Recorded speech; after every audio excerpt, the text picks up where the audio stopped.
gentlemen, welcome to the Extraordinary Family Life Podcast. We're your hosts, Greg and Rachel Denning. We are so excited.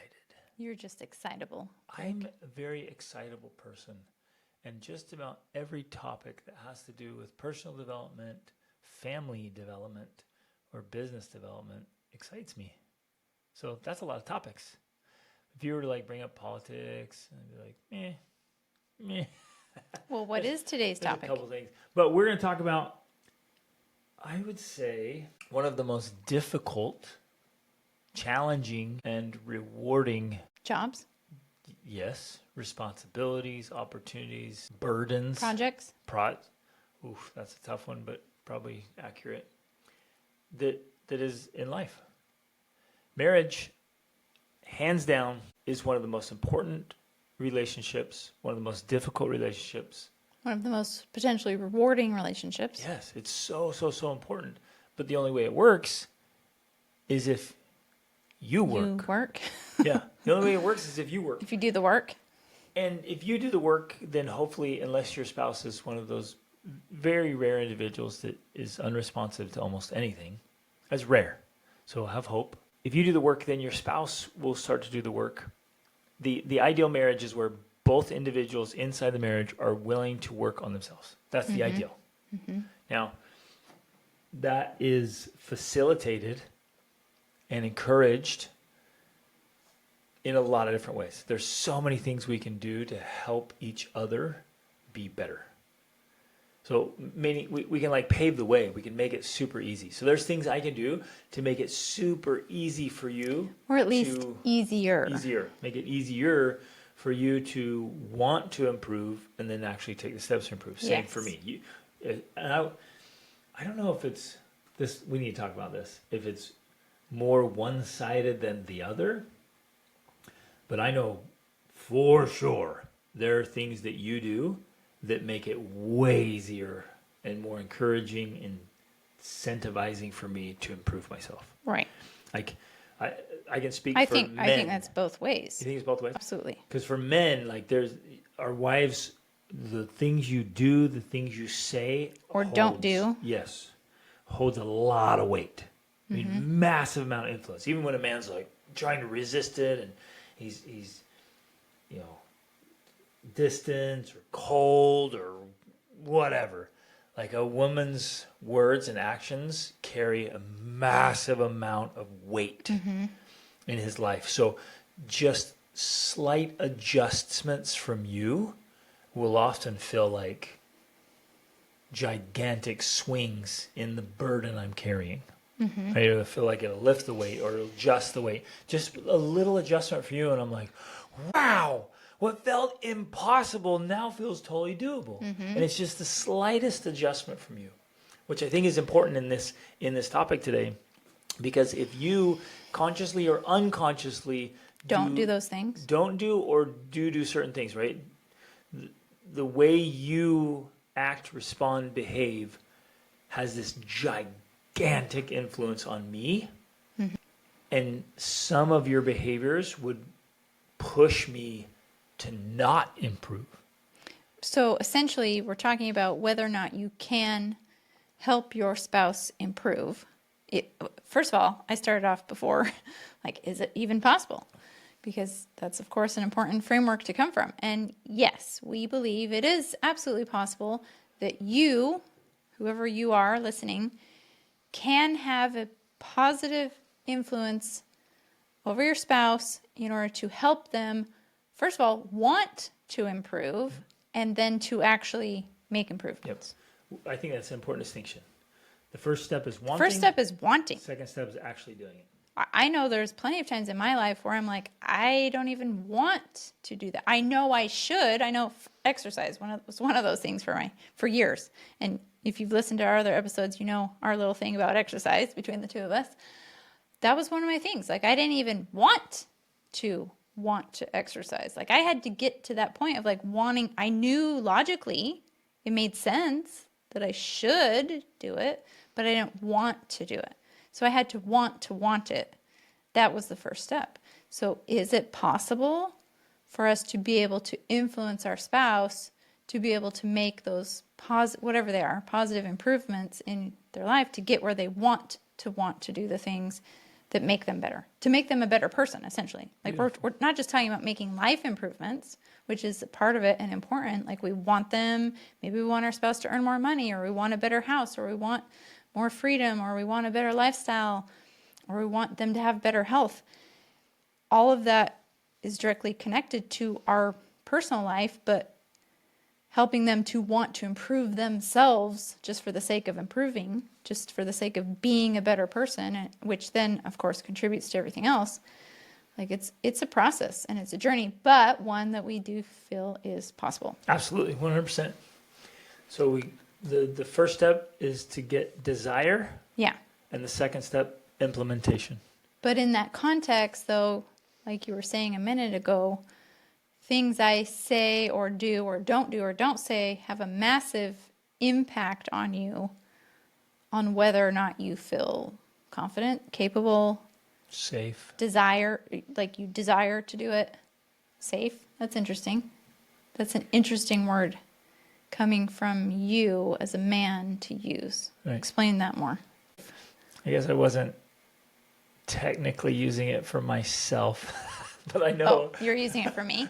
for you, but also other Safe. men. Well, yeah, I would definitely use that word. As a woman, I need to feel safe if I'm going to make certain improvements. Right. Or try. Or try if to I'm make going certain to try to make an improvement. Trying to improve feels really vulnerable. Yeah. It feels humbling. Well, because first of all, and I know that, we've talked a lot about this, and we've talked about some of your clients and stuff, like one of the reasons people don't want to change is because, first of all, that requires that who you are at the moment is not quote unquote good enough. Yep. That's the first step of growth and improvement. You have to make some sort of admission that I could be better, which means I'm not as good as I could be. That's hard for a lot of people. And humbling, right? Yeah. To acknowledge that I need improvement. Right. That I'm not, and we all get it logically, like I'm not perfect, right? We'll say that. I'm not as good as I could be. But to be able to truly and honestly admit that, like in a real way that means, yeah, I'm lacking, I need to be more, that is very painful, especially at first. I feel like now it's a lot easier. Agreed. It's way easier for me. But initially, I felt like your psychology is literally fighting and defending itself. Like it's like the telling ego. Everything and everyone, I'm okay. Mm-hmm. I'm okay. I'm okay. I want you to love me for who I am. Yeah. And so you're fighting for okay, but because it's the ego fighting for survival. Exactly. The ego's like, no, we're good enough as we are. Rah. It's just this battle. And you're like, no, up, ego. You are not invited to this. Get out of my life. I think that was one of the most important things I did. It's like, no. And it's because it was born of deep insecurity. That I wasn't lovable, that I wasn't good enough, that I never would be, that I'd always be poor and ignorant and shy. And the ego's fighting just with claws and teeth, just holding on to keep this spot. And you're like, no, get out of my life completely. And to be able to humbly say, yeah, I am inadequate. I can be more, I can do more, I can achieve more. Not only can I have to. Yeah. Because I am grossly inadequate as I am. That was the first beautiful, ugly admission. Mm-hmm. It's that first step, say, I need to do more and better. Right. But if I'm struggling to do that personally to myself, and I have to say it to you or hear it from you. Yeah. Doesn't go over very well. And so that's kind of where I said I want to feel safe. I don't feel like that anymore. Like I'm in such a good place. Even with you, even if you were off or something, I'm like, no, I'm good because I worked on it a long way. So I feel very comfortable in my own skin, and I'm good. But I know a bulk of people, maybe perhaps most people, if not all people, need to feel safe in their attempt to improve. Well, in their attempt to make that admission. Because it is so vulnerable. And so that's where we begin. If we're talking about can we help our spouse improve, we have to realize that that's what we're up against. And we should probably be able to understand that if you've gone through it yourself, that you have to make an admission, first off, that you're not, quote, good enough as you are. And so that's hard. That is so hard for people. take off the armor, that protective armor of the ego, and I take it off. I have to know you're not going to just pick up a dagger and stab me. Yeah, exactly. Which sometimes is what happens. And we need to realize that we may, going back to what you were saying, we may inadvertently or maybe purposefully, on purpose, be doing that to our spouse. So no wonder they're not going to let down their guard. They're not going to allow that vulnerability because they don't feel safe from you, which is hard to hear. That's painful. That might, like, you may be the reason your spouse isn't changing. And you're like, no, but I want them to. I keep telling them. I keep pointing out all the ways. I keep offering all these resources. I want them to improve. And they're like, they just keep putting on more armor. That's their response to that approach, because it's not providing a space of safety where I feel like I can be vulnerable with you, because you're constantly pointing out how weak I am and where I'm lacking and where I'm failing. So it has that inadvertent opposite effect that we're actually causing or contributing the very thing we don't want. Ooh, which I'm sure it happens both ways, but I think it's maybe particularly pronounced because part of the feminine nature is to correct and Notice refine what's wrong. The masculine nature. So yeah, your job is like noticing and bringing it to my attention. So, and I tell the men I coach, I'm like, look, your wife, one of her roles is to test you. She will test you, conscious or unconscious. She will test you. She will push your limits. She will point out what's not right. And it'll easily come across as nagging. It can get manipulative, and it can get mean and vicious, where women, again, sometimes it's unconscious or subconscious. They've got daggers out, and they're waiting for a chance to make stabs. And this husband's like, there ain't no way I'm taking off my armor. My own wife, she'll be the first to kill me, right? and so you got to put down the weapons of war. Yeah. We're not saying set aside standards. We're not saying don't, be the helper and point things out. But if every time you notice something, you did it with claws, what am I going to do? Well, I'm going to wear armor all the time, and I'm going to keep my distance. My first thought was the hedgehog. You're going to roll up in a ball. Exactly. I'm going to roll with the ball with all my spikes out, and you're just like... Pretend I'm dead. Yep. Pretend I'm dead. Make sure all my spikes are out, and just try to protect my soft spots. Right. Exactly. Yeah. Well, I can literally see the hedgehog. We have a hedgehog out rolled here. Up. No, you're right. And so I'm in protective mode. So not only am I not thinking about improving myself, I'm just trying to protect. Yeah, you're on the defensive. Myself. And sometimes I'm legitimately protecting myself because there's a threat, and sometimes I'm just protecting my ego, and there's a difference. If I'm protecting the ego, no, the ego needs to die. And I need to be the one to kill it. Yes. You don't have to kill my ego. I have to. Since this is talking about what we can do to help our spouse, we have to be more intentional about creating that space for our spouse, which means we're going to have to obviously do something different, because if what you were doing created the results you wanted, you'd have the results and you wouldn't be listening, right? So you have, whatever you're doing is not working. You have to do something different. Now, one of the things that I did along the way, and I've talked about this before in our coaching, and it worked great for me, is, and I don't know where I heard it. I heard it somewhere along the way, and it just stuck with me. Whatever you think the opposite. Whatever you do the opposite. And it sounds a little extreme, but it actually is kind of effective. For me, at least, it is.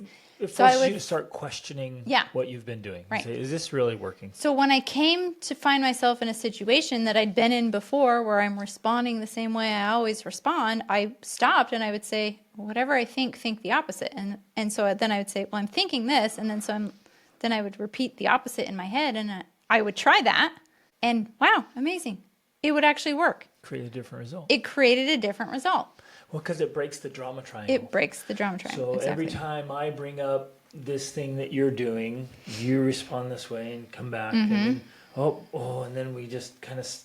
And we go round and round and round in the same... And then we don't talk about it. And then a few weeks later it comes up again, and I do the same thing, you do the same thing, come back, we bristle, and then we just...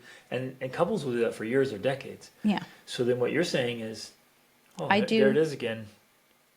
the opposite I'm now. going to do the opposite. I'm not going to say anything.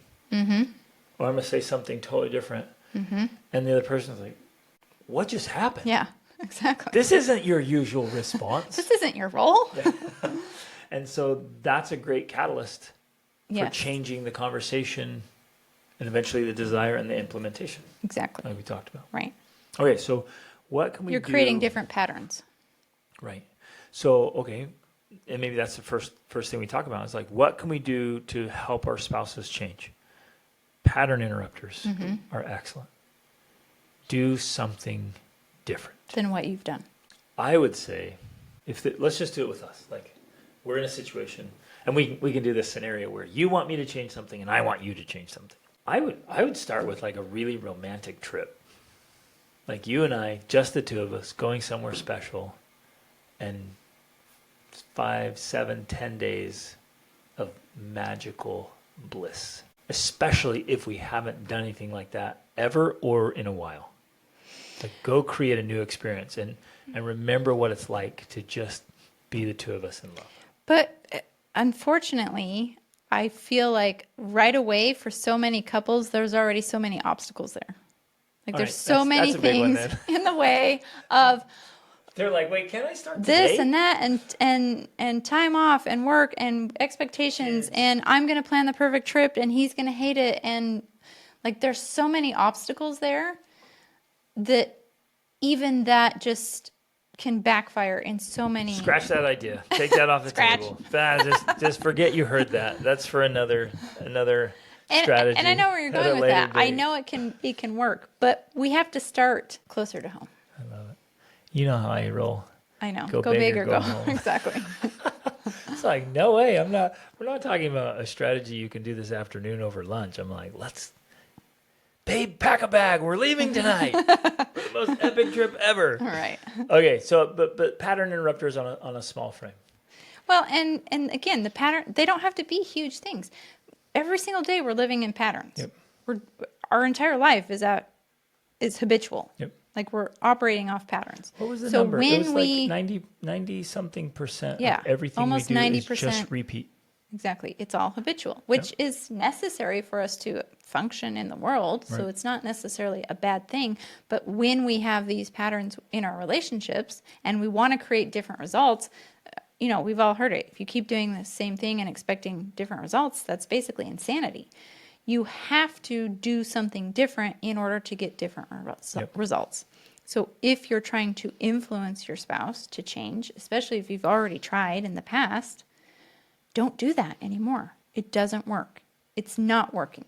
So the first thing to do is to stop that. That's a pattern interrupt. Stop doing what's not working. Stop doing what's not working. I don't care if you're just silent and say nothing. Just stop doing what you've been doing that is not working. That's a pattern interrupt. Beautiful. Then the next phase is, Well, can I? like we said, do the opposite maybe. Do the opposite of what you've been doing. I think maybe this is a good spot to interject. I was sitting here while I was listening to you.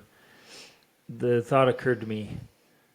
I'm trying to get you to change in this hypothetical scenario. And it just occurred to me, I'm like, why would you listen to me? Yeah, that's a good point. It's a powerful question because then it circles back to me. Mm-hmm. Like, I would like Rachel to do something differently, hypothetically. And I have to stop and say, well, why would she listen to me? Why should she listen to me? And if my ego jumps in, well, because blah, blah, I'm her blah, husband. blah, all this crap. I'm like, no, it's I garbage. have authority over her.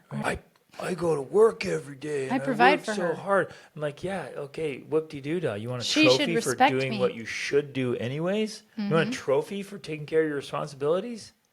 Down, ego, down. Like, you're just doing it. So then the follow-up question for me at least is, well, how can I earn her listening to me? Mm-hmm. So why should she listen to me? I'm thinking about that, and then I'm like, well, how can I earn that?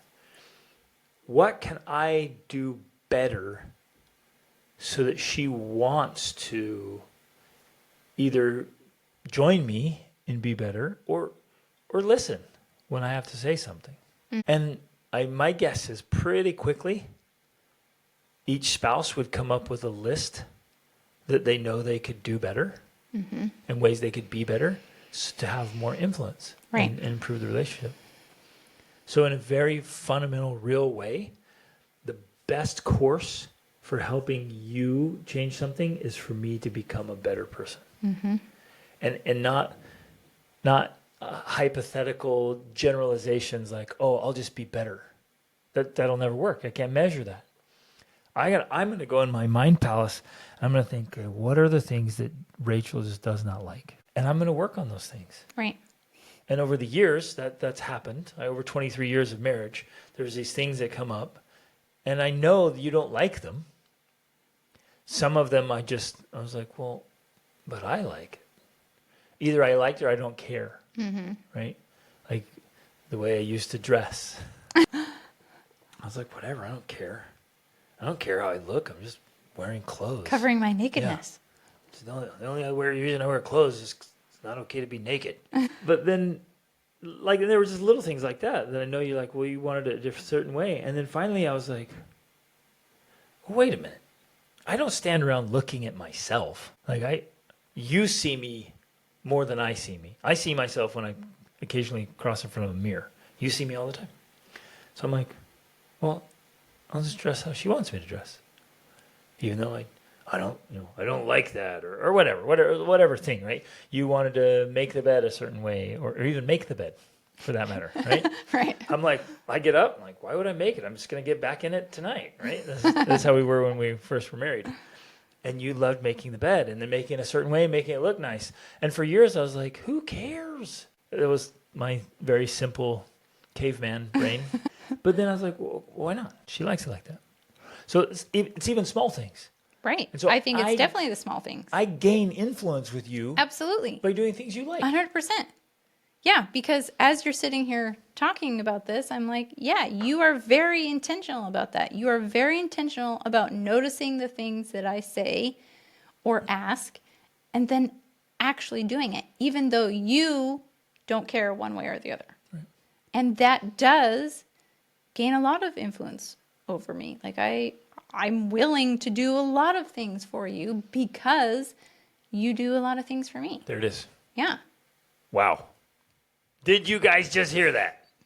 It's this beautiful reciprocal thing. Now, it's not always immediate. No, it's definitely not. And I'm not holding it out as saying, I did this for you. I made the bed just how you wanted.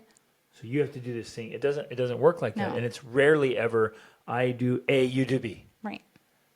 It's like, no, I do A, B, C, D, E, F, G, H, I, J, K. I just keep going. B. And then and then I do A. Start to soften and you're like, I'm feeling generous, so I'll give you half of an A. Right? Wow, this is really imbalanced. Although I feel like your A is usually sex, and that goes a long way. It's almost like the whole alphabet. It's like A, B, C, A to Z right there, you know? Ka-chow! The whole alphabet. Okay, which is an interesting point, is some desires are so much more heavily weighted than others. Right. So I might want something from you. It means so much to me, and you're like, meh, and vice versa. So maybe it doesn't even come up my radar, and you're like, this is so important to me. And if that comes up, do it.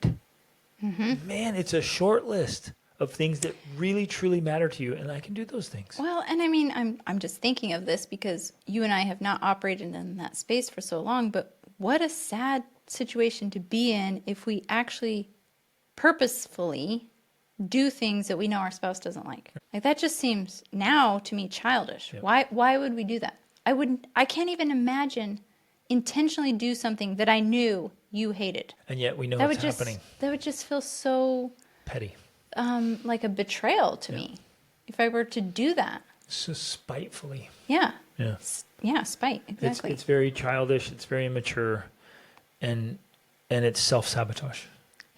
It's definitely self-sabotage because especially in the context of this conversation, if I want to help you improve, but I intentionally do things to spite you, I'm just shooting myself in the foot. Yep. My guess is that's happening pretty regularly in many marriages where it's out of anger or resentment for whatever reason or unresolved issues. And I can see that it could be happening for sure because we are not feeling that reciprocation. Right. If I feel like my spouse is not doing any of these things for me that I would like, why should I? Why should I go out of my way to do them for him? Yep.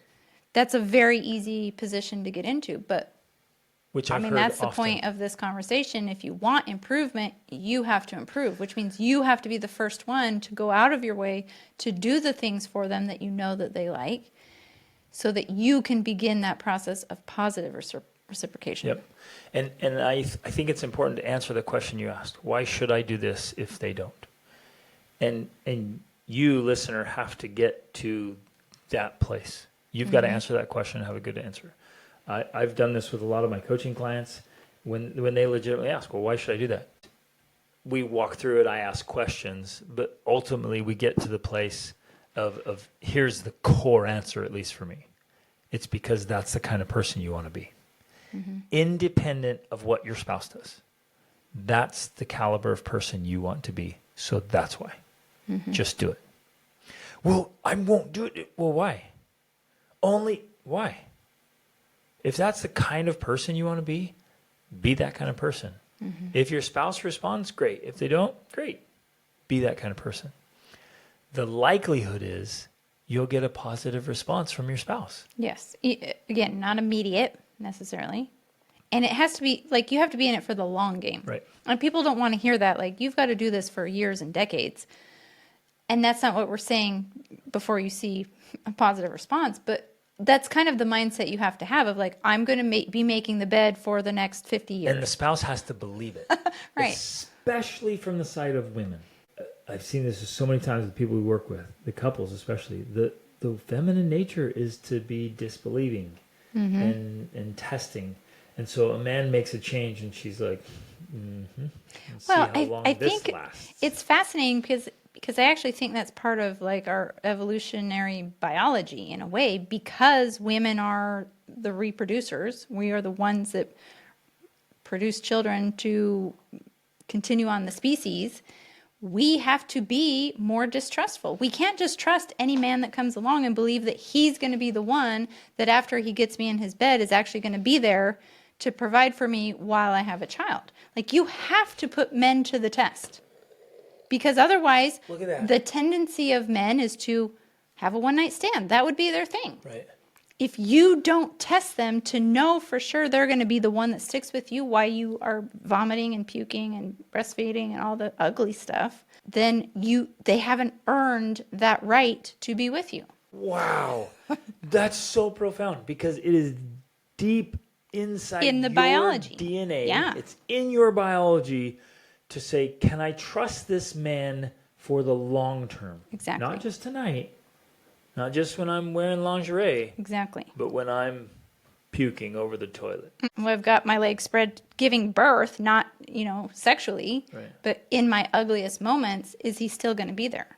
And that sense of certainty and security, it shows up across the board of, is this guy actually going to make a Right. change, or is he just saying what Exactly. he wants, what he thinks I want to hear? Exactly. So that he can get lucky tonight. Right.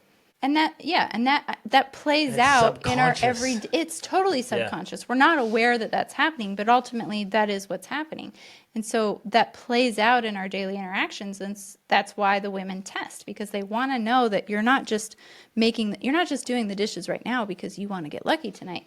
You're doing the dishes and you're going to do the dishes every single day and make the bed and help out and do all the things because you love me and you cherish me, not just for the sex. Now, this can get out of hand because Absolutely. women can come up with gigantic, impossible lists That never end. of, if he loves me, he does all of this. Right. And at that point, you don't have a husband or even a roommate. You're expecting a servant. Right. Really? Like, legitimately. Yeah. And you're, if you love me, you brrr. I'm like, okay. At Well, some yeah, point, that's exactly. completely unrealistic. And that may be, well, I know it is a reason why many husbands just stop Give up. they stop participating, they stop pushing, they stop trying, because it feels like no matter how hard I try, how many more things I do, it just never ends. Right. And so they just kind of, they give up. Yeah. They throw in the towel, they just lay down and die. And they're just like, well, I'll just endure this. So, okay, In survival mode. Yeah, back to what you said in the beginning then. There are certain things I do that just make all the difference for you. They just move the needle or whatever. Like, what are some of those things? Walking, talking, breathing, This bending is so over, unspecific. So basically existing. existing, the way you sleep, the way you get up, Oh, the way well. you look at me. We're trying to give specific strategies I'm here. giving Dave. all kinds of specifics here. This is amazing. Lipstick, eyelashes, cute feet. You got to think now. Like the actual no, those are all true answers. Okay, so one of the things I love to look at first, like if there's a problem, like what are the holes in the bucket? Wait, is this answering that question? Yes, yes, I'm getting there. I have nothing. Let's change the subject. Let me come up with another metaphor that's totally unrelated. No, the first, because you're asking like, what are the things we do? So I always love to start with like, well, are there holes in the bucket? Right? What's causing, if there's a leak and you're trying to, because what can you do is like, how can we add water to the bucket? But if there's big holes in the bucket, You got to plug the bucket. you got to plug the bucket first, because you gotta be like, babe, when you do this, and it's like, but there's no water in the bucket. It's because there's a gigantic hole in the bucket. So the first place is, what are the things that are just like, they are motivation killers. Okay, so for you, from me, from a man, from a woman, what are some of those motivation killers besides the lack of sex? I would also say a lack of, respect in some I was going form. to say respect. We'll get there. I think I'll say a lack of attention. Okay. If a man, but this is true for women too. But if a man feels unnoticed, like you're so busy in whatever, your girlfriends, the kids, the house, whatever you're doing, if you're just all in your stuff and you don't pay attention, you don't notice what I'm doing, especially if I feel like I'm working hard and I'm doing this for her, and I do all this stuff and you don't even notice it. And maybe I worked my butt off. I'm reaching this goal, this big achievement at work. I'm grinding. It sucked. I had a horrible day or a horrible week or a horrible month or a horrible year. And you're like, You're home? Yeah, you don't even know. You're like, you don't welcome me home. You don't. So you don't celebrate with, like, if you don't notice, you're not giving attention to me. That's a kick in the nuts.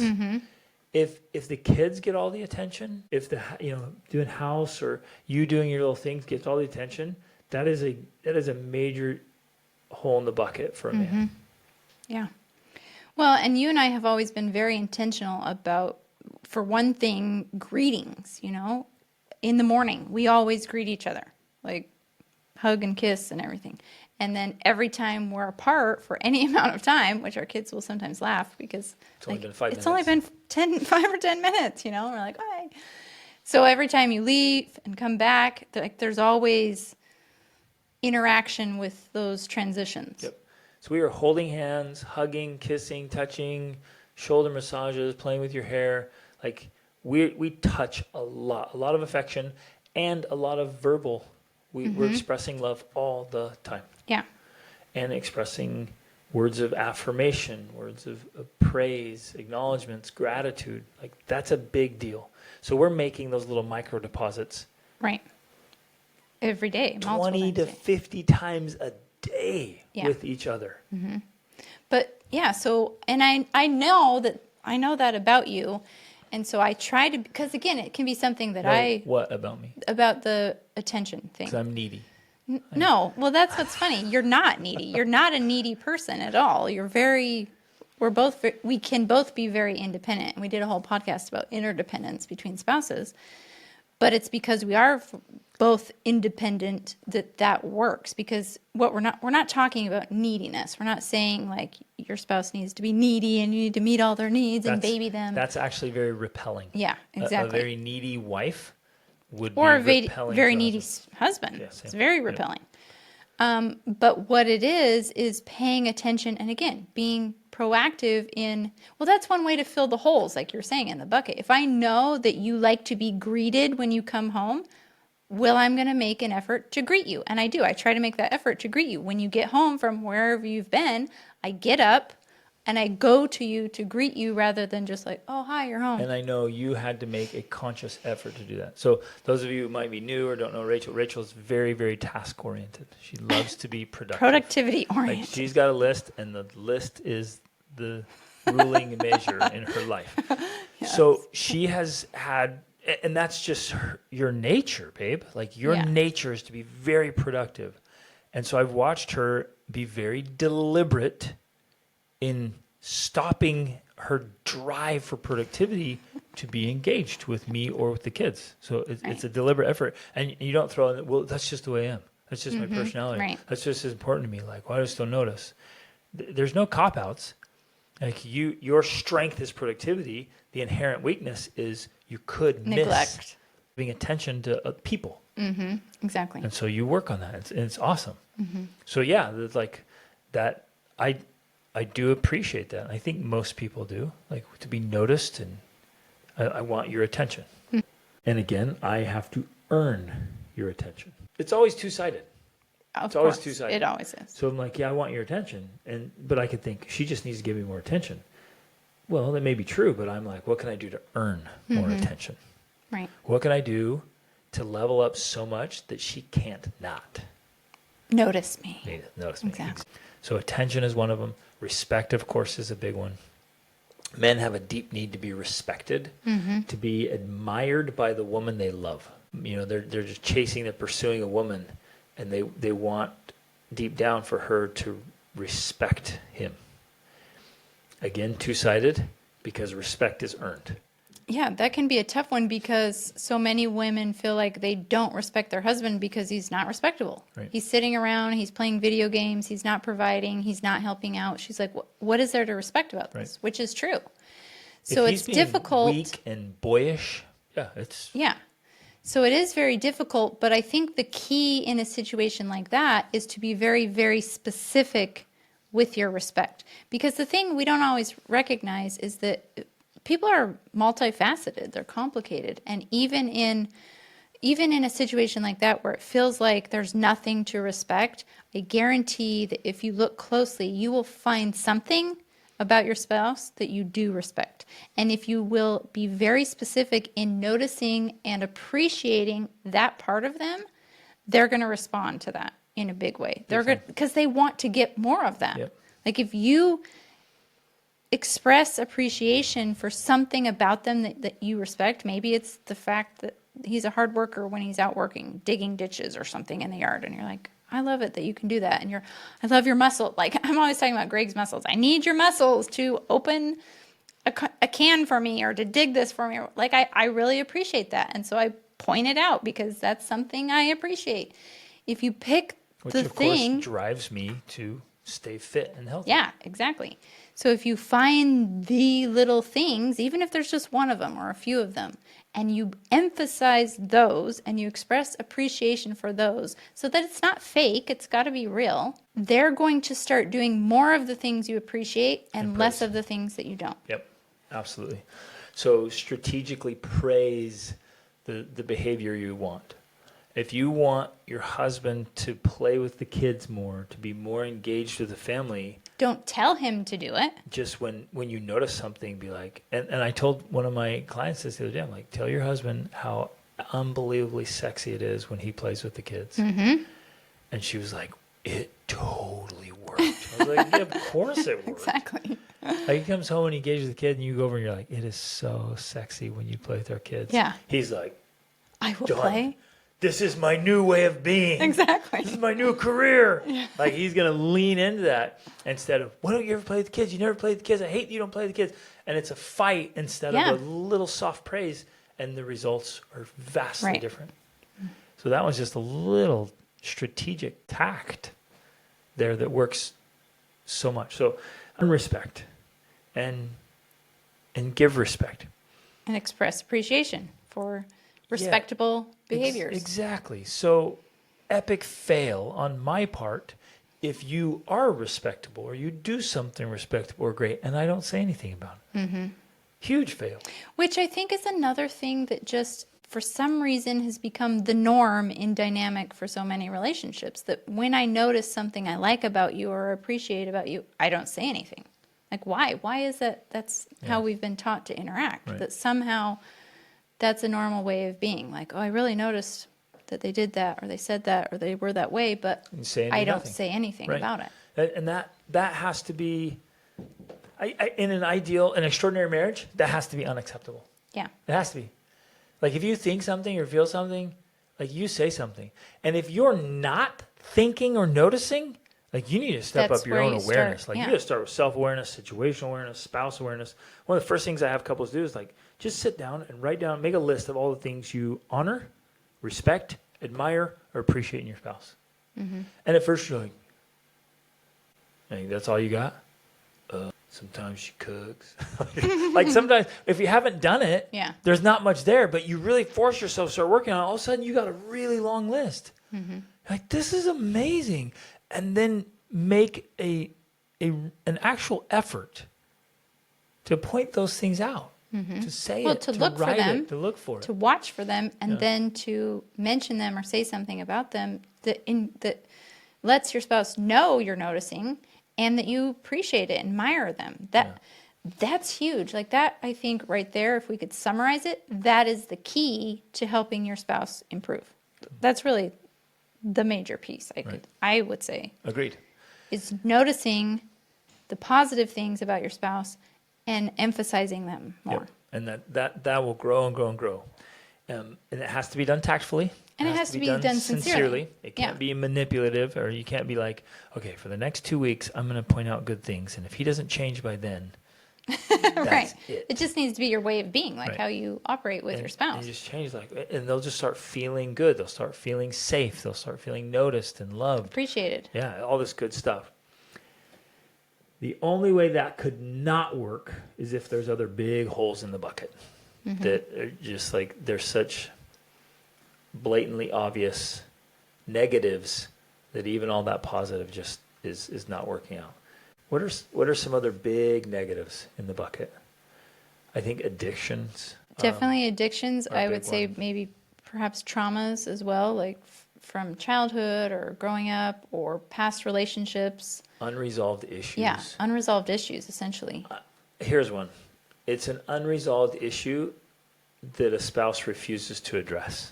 Mm-hmm. If you, for example, Rachel, had some issue and it was disrupting our marriage and our family, but you refused to talk about it, you refused to get help, you refused to address it, like it's this unapproachable thing, that would be such a gigantic hole in our marriage bucket. Yeah. For me, I'd be like, no, that's unacceptable. It is an issue, and I'm sorry it's an issue. But and it's okay that it happened. What's not okay is that it doesn't get processed and addressed and healed. And we've talked about some other approaches in one of our recent episodes about, I think the one about being autonomous, having an autonomous spouse, being interdependent, that I think in a case like that, especially if it's something you've already tried to bring up and address and talk about and it doesn't work, that's when I would be writing letters. Like, I would sincerely be writing physical letters or emails to my spouse explaining all of that. Like, here's what I'm seeing and here's what I'm observing, and we need to address this. We need to talk about it. We need to resolve it. And here's why, because all of this. Because the writing, first of all, it helps you to get clarity on your thoughts. And this might be a multi-step process, because the first level is of writing like a first draft that might be very ugly and attacking, and you want to edit that. You want to get rid of the worst stuff and then make a version that's, from with a heart of peace and emphasizing the positive vision. But it allows you to then take this edited message without all of the anger and negative emotion, and to give it to your spouse so that they also then have time to process it, to read through it, to, like, without you there in their face, like, trying to get some immediate response from them. It's a process that really helps you to get some resolution here without all of the ugliness that can happen that leads to fighting when we try to address it face to face, when neither of us are really clear about what exactly it is we're talking about and what to do about it, and there's so much sensitive emotion around it, involved. and so make your spouse know, like, hey, it's okay that you were wounded. Right. It's okay. It's not okay to stay wounded. Exactly. Every one of us has had wounds, but wounds don't have to stay open. Mm-hmm. Like, In fact, they wounds shouldn't, heal. because then they fester. Right. And some of us, intentionally or unintentionally, we keep the wounds open and we let them fester. We let them get infected, so to speak, like emotional wounds or whatever, mental, emotional stuff. And that's not okay. And as a spouse in a marriage, at some point I have to kindly but firmly say, we're drawing the line here. You're not going to stay wounded any longer. Yes. It's time to heal. And the healing process is painful. It's uncomfortable. Right. But you got to heal. You can't keep the wound open. Right? That's got to happen. So that's a big one. I think some of the biggest deterrents are the very thing we're probably talking about. The reason we got this question for someone's like, how do I help my spouse? It's these bad habits and actions that are just infuriating. Behaviors that. Well, in some ways, I'm going to throw this in here. It's the nature of the time we live in. We live in such a time of ease and convenience and luxury that it doesn't require a lot of effort for a human being to stay alive nowadays. Yep. Like, you can literally sit at home most of the time and entertain yourself And stay alive. How is that even possible? It used to be that if you behaved in that way, You'd soon be you dead. would starve to death. Now that's no longer the case. And so, and it's not like that's something we are aware of or think of on a regular basis, but we live these lifestyles of ease and comfort. And so many men have found themselves in that cycle, that trap of ease, convenience, entertainment, where all they want to do, because they don't have to do anything to survive, is they want to play video games or scroll or watch TV. Sports. That's Yeah. all they do. So, I mean, the iconic guy is just drinking his beer and watching the game and playing some video games. Like, Right. he's living the dream. And yet that is so unattractive.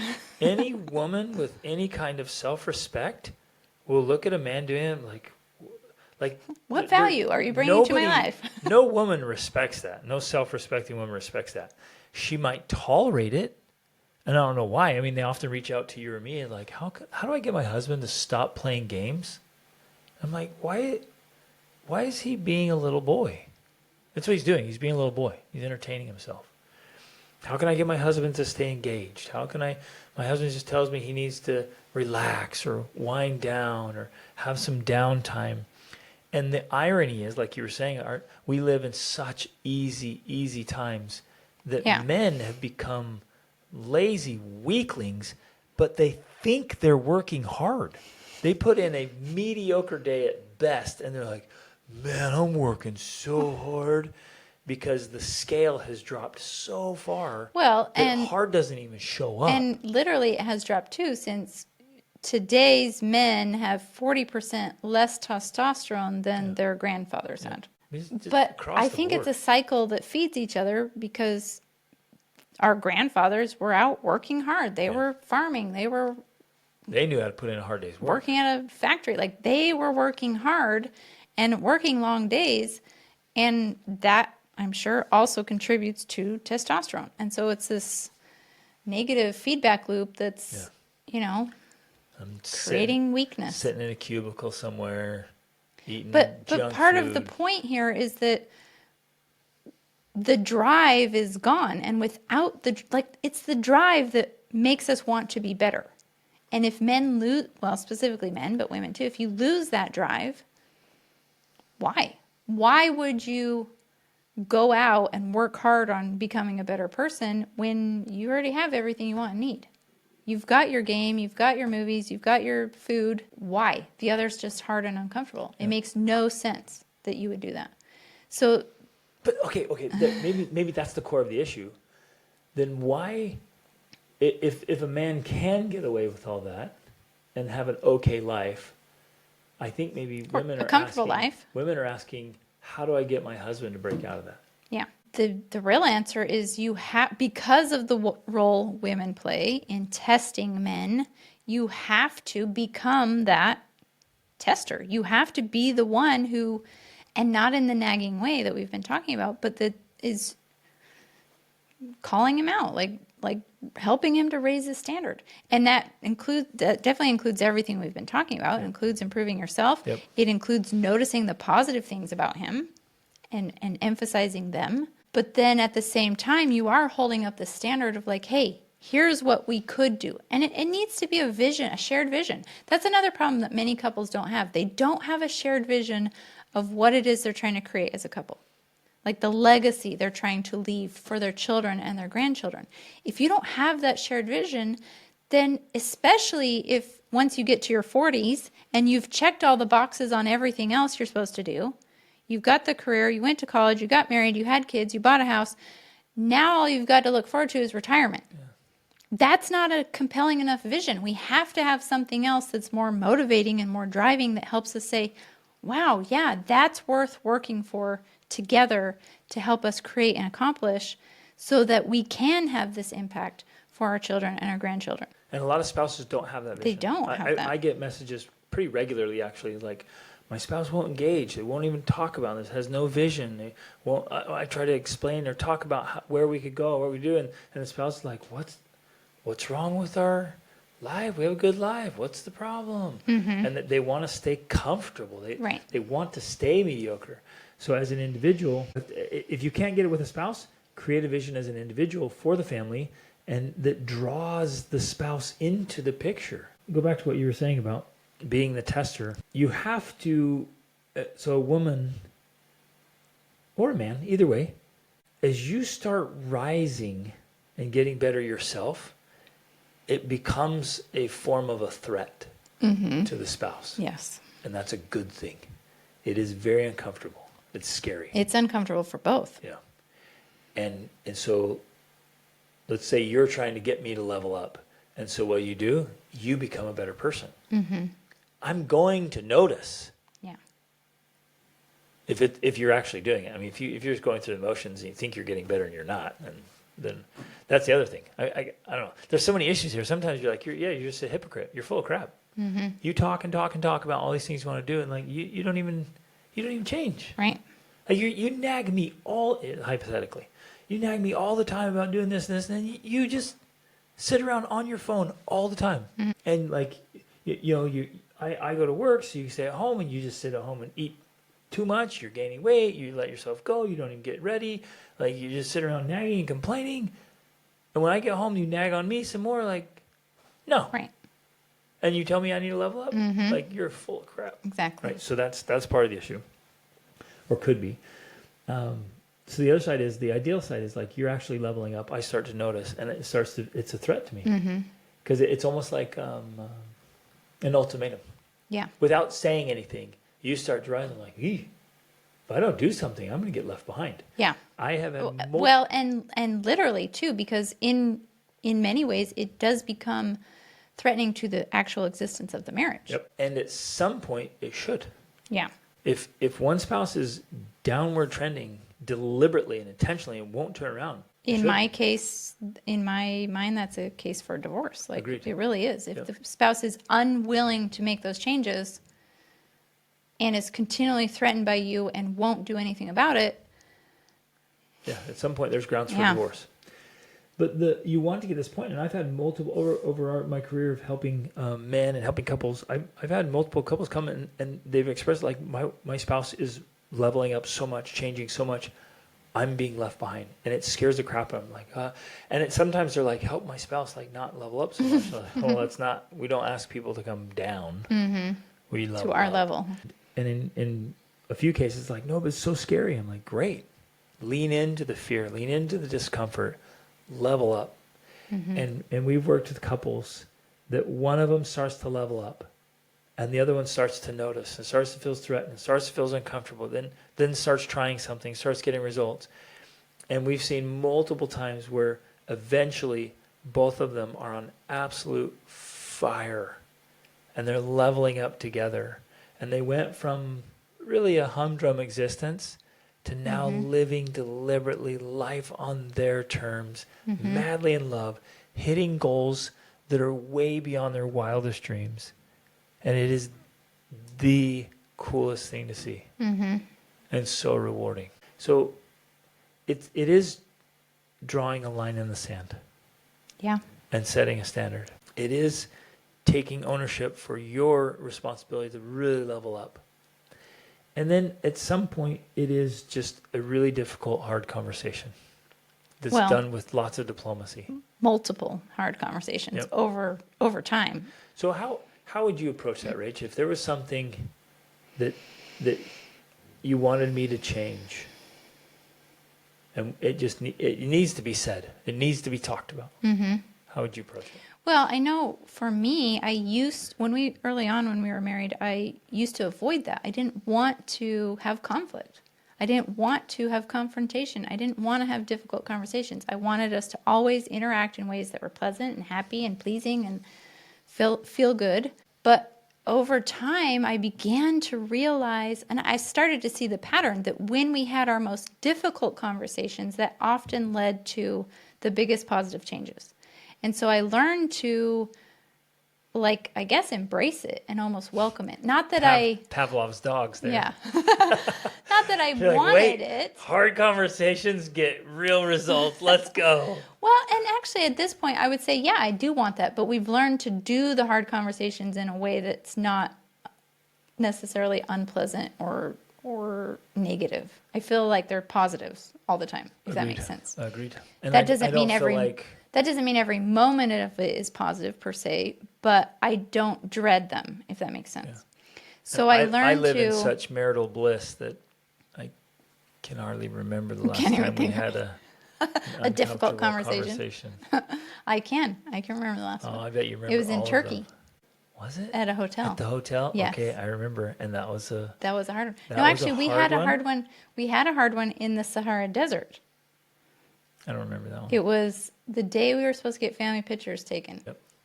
But again, it was a difficult conversation. It wasn't good timing to have it, but we had it and resolved it in less than 30 minutes. That's how good we've been able to get at it. Yep. Where that was previously a situation that would have taken us a week, maybe, to resolve, to talk through, to work through, to figure out exactly what was going on and why we were each upset and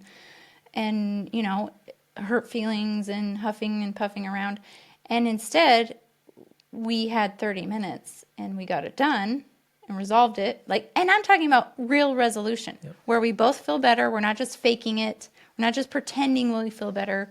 It's like we discovered the issue, we addressed it, we found out exactly what was causing it, and then we created a resolution within 30 minutes and then could go literally move on with the rest of our trip. Done. Right? That's what I'm talking about. But the only way we got to that point is because instead of fearing or resisting those difficult conversations, we actually learned to embrace them and to encourage them or to push for them or to say, hey, no, we got to have this talk. And by doing that, it increased our ability and our skills to be able to have those talks and to have them faster. And they are the catalyst for true lasting change. Yep. Like when you can have that difficult conversation about the proverbial elephant in the room, that's what actually creates change. But as long as you keep avoiding it and you don't talk about it, it's the wound that doesn't heal. Yep. That's what it becomes.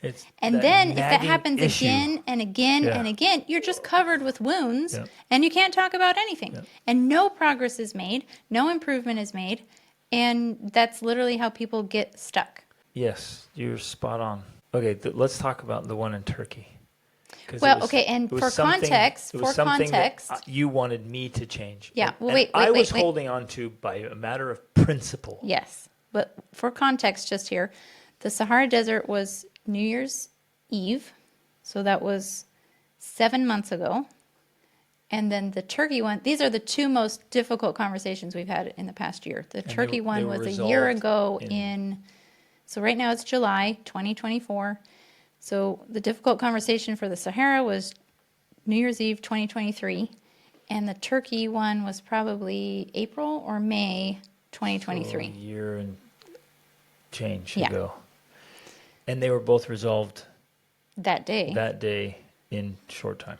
Yeah. So anyways, back to the turkey one. And It was at a hotel in Turkey. so, and I still feel so adamant about this principle. Yes. It's a matter of principle. I was doing it on purpose because And of I had something known that about you. as a core, just in my training, Your as beliefs, an your operator, philosophies my about- core philosophy about safety for our family and all kinds of things like that. I mean, this is a principle I live by. And so it wasn't like it was just some nasty habit Yeah. and some terrible thing. And I knew that, rotten to the and I core. had- Like I believe this, and I did it. I was doing it deliberately, but she had And had because enough. I knew that, I had been Tolerant. tolerating it for a long time because I knew your reasoning behind what you were doing. But I finally reached the point where I was done because in the principle you were doing and saying things which I felt were disrespectful to other people Well, and it felt embarrassing to you. and embarrassing to me. Yes. So mostly you were embarrassed. But I wouldn't necessarily say mostly. I would say at first, mostly I was embarrassed. Yeah. I think what finally drove me to firmly say something was when I convinced that it was also disrespectful to True. people who did not understand True. why you were doing Right. it. And I agree on that Yeah. point. I never That wanna was be the convincing point for disrespectful you. to people. I never want to fire a shot at somebody who's inadvertently standing in the way of the person causing it, right? Yeah. I don't want to throw a punch at the guy who deserves it and accidentally hit the person standing in between them. Yeah, exactly. And so you just drew the line. We Mm-hmm. went up to our hotel room and you dropped the hammer in front of the kids. Because we're sharing a hotel room. And that was that. And you dropped the hammer hard. And I was still like, and still to this day, I'm like, but those are the principles I believe in. I believe in the principle and practice. Mm-hmm. But I saw your point. I understood how much it means to you and how adamantly you felt about the other perspective. And so I'm like, okay, done. And it's done. It's no longer an issue, right? Because willing to have the hard conversation, to draw the line and say it how it is. Now, you weren't mean. And I wasn't like derogatory or attacking. I simply, Okay, it felt like an attack. because when we have the hard conversations, it can feel like that. That's Yes. why we avoid them. Right. Well, yes, but it wasn't necessary. Okay, in some of these instances, it could be a straight up attack, and Yeah. those may be necessary. Sometimes they are, yeah. Like you're doing this, and it's unacceptable. Mm-hmm. Like this, I'm bringing the battle right now because it has to stop. Yeah. Right? Well, In and we've some heard of that in instances. situations, especially regarding to one parent's treatment of the children, Yeah. where they're like, "No, that's wrong," and you're doing. This You stops. have to stop that. Yep. This is unacceptable. Yeah. And that could be the case with Lots of things. Okay, it happened recently with a couple I was working with, a gentleman I was coaching, where he had a porn problem for a long time, and it got so bad and so ugly. There was a hard stop. Mm-hmm. And I recently heard from him. It's like nothing, no looking, no nothing for several months, Mm-hmm. which is the first time in decades, I think. And they're better now than they've been maybe ever. So I was so excited, so Mm-hmm. thrilled. It's like, it's hard stop, right? And the things that matter that are big are worth the big, They're worth that quote unquote attack. yeah, the big thing. So, but you don't have to be mean. You don't have to be insulting. Right. There's no name calling, but you can And I let the was emotion and the very intensity I come was out. passionate about it, and Yeah. I was persuasive. I was using debate techniques to basically convince you of why I believed what you were doing was not appropriate. And so, but that's like, it's not attacking. It's not attacking your character. It's not saying bad things about you. It's presenting the issue in a way that convinces you to believe why my point of view may be correct. Right. And where I don't have to abandon my principles. Right. I just need to, and so there's an example right there of the hard side of this. Again, we've covered so many things in this episode, and they all matter. And it's, when you say, well, how do I help my spouse change? We just gave It's going to you be like a multifaceted approach. 47 things that you have to do, but it Not all works. at once. And wisdom will help you know which one you need to use today. Right. And But then tomorrow. the more you do and the sooner you do them, the quicker you get the Yes, results. exactly. So if it were me, I would do all of it. But that's just me. I would go all in, everything. I'm like, hey, if As this soon as possible. is really affecting my marriage, is this really affecting our life? I'm going to go all in. I'm going to become obsessed with this. And I'm going to do everything I can to have influence. And I'm going to do everything I can to make it easier for you to change if I wanted you to change something. Well, and plus the more that you do and the sooner you do it, the sooner you get feedback. And that's Yes. really what you want. A lot of times, too, people think, well, I tried this and it didn't work. Well, great. What you did receive was feedback. Yep. That thing for your spouse in this situation doesn't work. Try a different tool. Yep. Like we've given you a lot. Try a different tool if that one didn't work. Instead of like, that didn't work, I guess I'll just give up now. No, keep going and keep applying and trying different tools until you get the ones that produce the response you want, and you know it. I mean, that's the easy thing. It's easy to tell if something works because you actually get a positive response, or at least you don't get the normal response that you used to get, because that is a positive response, Yep, right? exactly. When you're making changes. And then you keep using more of that thing. Of what works. And some of you guys might be sitting here listening and you hear the 47 things we mentioned. You're like, well, how do I do each one of those more effectively? Yeah, exactly. Which is That's why when you send us questions and we make more episodes. Well, yeah, more episodes, but that's why I have the masterclass and live 20-day coaching. challenge. And Rachel has the 20-day challenge with live coaching. Every week we're meeting and going over very specific things and how to get these things done. So it's almost like it's an expanded view on each of the 47 things you have to do. It's an interactive podcast because we're doing this, but And we're you're actually answering your specific And you pause, question. you're like, well, how do you do that? Okay, what about this? And what if a spouse does that or a child does that? And then that's where you get it. I want to end by emphasizing as strongly as I possibly can, whatever you do, do not accept non-improvement. Don't just acquiesce. Don't just settle. Don't just say, well, I can't change that, or I can't change my spouse. So I'll just tolerate it. I'll just leave it as it is. Do not do that, please.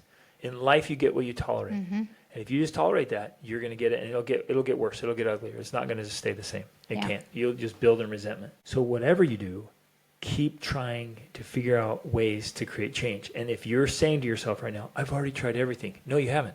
If you've tried everything, you wouldn't. You'd have the results. Yeah, you wouldn't be still struggling with it. You'd have the results. So keep trying until it works. If you need coaching, get coaching. Rachel does coaching. I do coaching. If what you're doing is not working, do different things and do them better. And maybe do them with more intensity or maybe with less intensity, whatever. Like, you got to figure this out until you get it to work. But 100% it can work. We've seen it work so many times. I think one of the most rewarding things I get from the work you and I get to do is when we help one person and a couple months later they come back and they're like, my spouse is a totally different person. And the only reason is because I improved myself. I didn't have to say anything. I didn't have to do anything. I just went into this strategy, and within weeks or months, my spouse is like, I'm on board. Let's do this. Like, that is so rewarding to me. Yeah. And it's so powerful. We've seen it tons of times, so it works. Okay, love you guys. Reach upward.